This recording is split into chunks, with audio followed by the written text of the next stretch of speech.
ऊपर बैठा हुआ है वो universe, not only planet earth, Mars, इधर उधर के जितने प्लैनेट सब, to be exercise by the people of Pakistan in accordance with Quran.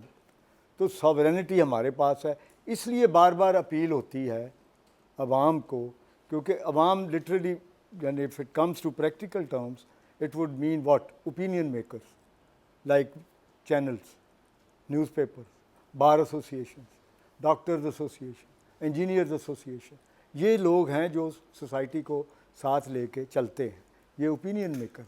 और फिर जब पॉलिटिशियन सही देखेगा कि ये मेरे अवाम चाहते हैं, तो वो कभी उनके ख़िलाफ़ नहीं जाएगा। जी, अब ये दिखाएं कि बाबा जना खुदा गरीक रहमत करे, उन्होंने अपनी तपे ज़िक्र फेफड़ों के साथ 7 साल में पाकिस्तान हासिल किया। मुझे बताएं किसी बार एसोसिएशन का रेजोल्यूशन पाकिस्तान के हक़ में, किसी लेबर यूनियन का रेजोल्यूशन पाकिस्तान के हक़ में? उस वक़्त बार एसोसिएशंस अपोलिटिकल थी, नॉन पॉलिटिकल थी। और मैंने 1-2 केसेस में भी कहा कि खुदा के लिए, अब डिफ़िकल्टी क्या हो रही है एलिवेशन में, कि आप एक वकील अच्छा है, उसके ऊपर या मेड इन मुस्लिम लीग लिखा है, या मेड इन जमात इस्लामी लिखा है, या मेड इन पीपल पार्टी लिखा है, फ़ौरन रद्द-ए-अमल आएगा कि जी ये सियासी आदमी हो गया। बार को डीपोलिटिसाइज होना चाहिए। ये जो हमने पीपल लायर फोरम बनाए हुए हैं, मुस्लिम लीग वकला महाज, इस्लामी जमीयत वकला महाज, दिस इज़ नॉनसेंस। ये तबाही फिर कर रही है हमारी। इसी तरह बार काउंसलें जो हैं वो हमारा फंक्शन नहीं अदा कर रही, ना डिसिप्लिनरी एक्शन है लेते हैं वकीलों के ख़िलाफ़, ना उनकी एनरोलमेंट जज होती है। नतीजा क्या है, हज़ारों लाखों बेशुमार एनरोल हो जिनको दुनिया में कोई काम नहीं है, जो रिजेक्ट हुआ है मुआशरे से, वो वकील बन जाता है काला कोट पहन के। और फिर वो, माफ़ करना, मैं खुद इस पेशे से अब भी, और इंशाल्लाह कब्र तक इसी पेशे में मैंने रहना है। ये जो कसोनमुखी हो रही है, ये इसीलिए है कि बार काउंसिलें अपना फ़राइज़ भूल बैठी, किसी माई के लाल की शफात साहब, ज़रूरत नहीं। बात हो रही थी रूलिंग एलीट की, उन्होंने जो बात की कि एक दर्जे में अदलिया और सियासतदान और सारी की सारी रूलिंग एलीट जो है वो अवाम के बारे में नहीं सोचते, आपस की लड़ाइयाँ हैं। जी, आपस की लड़ाई तो बिल्कुल आप सही कह रहे हैं, लेकिन अवाम की जिस तरह इन्होंने बात की कि अवाम नहीं, अवाम की राय पे वो नहीं चलते, लेकिन अवाम भी आप देख लेना पिछले सारी अवाम भी सियासतदानों की राय पे नहीं चलते, नहीं, मर्ज़ी अपनी करते हैं ना। अगर देखें, अगर एक एमएनए मुंतखब होता है, एक ख़ास उसका मंशूर पे वो मुंतखब होता है, असम्बली में जाके उसके बरक्स कोई वो बात करता है, अपने हलके की अवाम की उनकी ख्वाहिशों के मुताबिक बात नहीं करता। कहीं ऐसा नहीं हुआ कि उसके ख़िलाफ़ कोई, उसके हलके में ही 10 लोग ही निकले हों या 20 लोग निकले हों कि उसके ख़िलाफ़ डेमोन्स्ट्रेशन की हो। जिस तरह ये पीछे प्रेसिडेंट का इलेक्शन जब हुआ था, बहुत से लोगों ने पार्टी के अगेंस्ट जाके उनको वोट किया, और काफ़ी लोगों ने जो उनकी अपनी पार्टी के थे वो वोट कोई देना नहीं भी चाहता था, लेकिन उन्होंने भी जाके वोट दिया। और कई बड़े बारिश लोगों ने दिखा दिखा के वोट डाले हैं उनको, लेकिन उनके हलके के अवाम ने उनसे नहीं पूछा। अवाम का बिल्कुल ख्याल नहीं करते, आपस में मुफाहमत, आपस में फ्रेंडली हैं। जी जी। जब से एनआरओ के खिलाफ सुप्रीम कोर्ट ने एनआरओ को कलअदम करार दिया है, उस वक्त से लेकर अब तक हुकूमत अपना मौक़िफ़ अदालत में सही तरह पेश नहीं कर सकी, और उसी सिलसिले में वजारत कानून में बहुत सी तब्दीलियाँ भी आईं, और ये रिसेंटली डॉक्टर बासित को उन्होंने हटा दिया हुकूमत ने। तो मेरा क्वेश्चन ये है कि ये कब तक इस्तीफ़े आते रहेंगे, हुकूमत कब स्विस हुकूमत को ख़त लिखेगी? इस सवाल का जवाब अभी लेते हैं, लेकिन वक्त हुआ है एक ब्रेक का। आप देखते रहिए बदलता पाकिस्तान।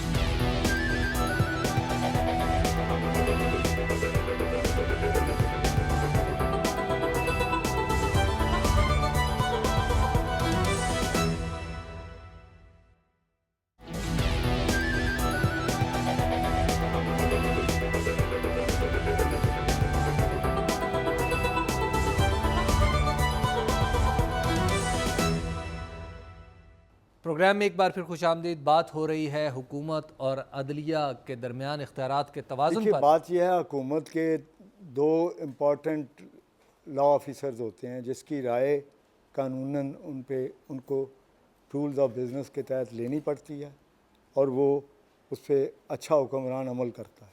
अब जो लॉ मिनिस्टर है वो किसी ज़माने में सिटिंग जजेज़ होते थे, अब यहाँ रिटायर्ड जज होता है, यहाँ अच्छा काबिलियत का वकील होता है। तो अगर अटर्नी जनरल एक चीज़ लिख दे कि जनाब इस केस में मेरी राय है कि it can not be defended in the court, तो बड़े से बड़ा वज़ीर आज़म भी चुप कर जाता था कि भाई अब नहीं। ये हटदर्मी है इनकी, और ये मुफादात की जंग है। इसमें कानून शानून कुछ नहीं है, कानून वाज़ेह है।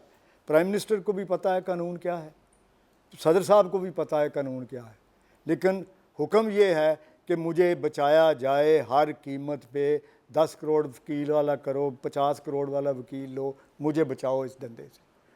अब कोई काम का जो वकील है वो तो आगे आ नहीं रहा है।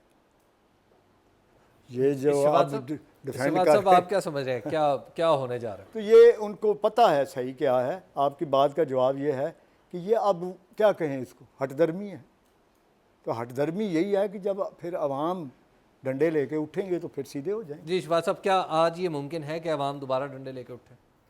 मैं समझता हूँ ये तो वो तो उस वक्त की बात है ना जब तसादम होगा, लेकिन इस वक्त मेरे ख्याल के मुताबिक तसादम की तरफ हुकूमत तो नहीं चाहती, वो तो अपने मज़े में रहना चाहती है। और इसी तरह कभी किसी को बीमार करा दिया लॉ ऑफिसर को, कभी किसी को चेंज कर दिया। ये डिलेइंग टैक्टिक्स हैं। 2-3 साल इनकी कोशिश है कि इसी तरह गुजर जाएं और सुप्रीम कोर्ट को जाके वहाँ यही कहते रहें कि जी हम आपका बड़ा एहतराम करते हैं, सारा कुछ ठीक है, लेकिन थोड़ा सा भी हमें पेपर नहीं मिल रहा, हमें टाइपिस्ट नहीं मिल रहा, इस तक फिराते रहेंगे वो इनको। जी अगला सवाल है। बेसिकली हम ये देखते हैं कि अमेरिका या बाकी कंट्रीज़ हैं, वहाँ पे अगर सेपरेशन ऑफ पावर्स का सिस्टम है तो वहाँ चेक एंड बैलेंस का सिस्टम भी है। लेकिन हमारे लोग, हमारे डिपार्टमेंट के जो हेड हैं, वो इस कदर एफिशिएंट नेचर के हैं कि एक दूसरे के साथ सिर्फ सेल्फ इंटरेस्ट को प्रोटेक्ट करते हैं। पब्लिक इंटरेस्ट को वो लोग डेवलप करना तो दूर की बात है, उनको प्रोटेक्ट क्या, वायलेशन उसकी खुद करते हैं। तो अब कौन सी अथॉरिटी है जो ये डेमोक्रेटिक स्पिरिट को अलाइव करेगी, जो चेक एंड बैलेंस के सिस्टम को Very good मेंटेन question. करेगी? भंडारी साहब, वो सेंट्रल अथॉरिटी क्या हो? आइडिया ये है कि जब तक सही लोग सही जगह पे नहीं बैठेंगे, ये हम लटखड़ा रहे हैं पस्ती की तरफ। हमारी रेलवे तबाह हो गई है। यही रेलवे अंग्रेज़ के वक़्त में प्रॉफिट देती थी, हमारे हक में आ गई है तो अब नुकसान पे है। PIA का बेड़ा गर्क हो गया है। बैठ जाओ साई साई रात एयरपोर्ट। अभी मैं कराची से आया, रात के 10 बजे की बजाय सुबह 8:30 बजे फ़्लाइट चली है। टेक्निकल ख़राबी है, नुकसान है। स्टील मिल नुकसान है। जो भी अदारा प्रॉफिट में है वो इनके हाथ में जाता है। ऐसे कर्मा वाले हाथ हैं पाकबाज कि वो नुकसान में चला जाता है। तो हाँ, असल में सब कुछ है अल्लाह का दिया हुआ। अभी अच्छे लोग जो हैं वो इज़्ज़त बचा के साइड लाइन हो गए। जब वो फोर फ्रंट पे आ जाएंगे तो ये जो आप देखते हो, अब कैसे आएंगे ये मेरे पास नहीं है इलाज। या फिर ये अल्लाह के रसूल आके कौमों को ठीक करते हैं, या फिर हिटलर आता है और वो गर्दन उतारता है तो कौमें ठीक होती हैं। गंदा खून जिस्म मरीज़ के जिस्म से निकालना पड़ेगा। इनका मासवा होना चाहिए। ये डू और डाई वाली स्ट्रगल चल रही है।